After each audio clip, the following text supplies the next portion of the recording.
पानी भरिया नहर विचों असां सुबह टुर जाना तेरे वस दे शहर विचों।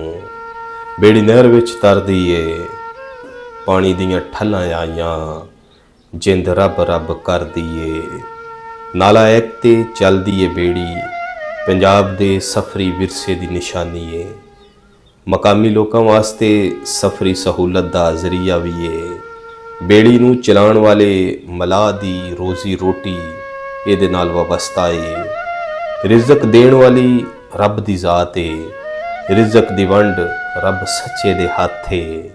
रब ही जाणदा है किसे नूं की देना, कदों देना ते किंज देना है। रिज़क दी इज्जत दी रब दियां वंडां दी गल करदियां होयां पंजाबी शायर ज़ुबैर राजपूत लिखदे ने कि कोई किसे दा कुछ नहीं विगाड़ सकदा।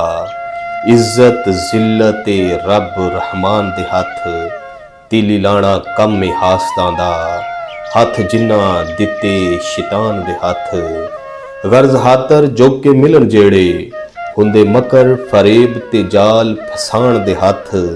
भुखे लोग मर जांदे ज़ुबैर लखां, हुंदी रोजी जे किसे इंसान दे हथ। हुंदी रोजी जे किसे इंसान दे हथ।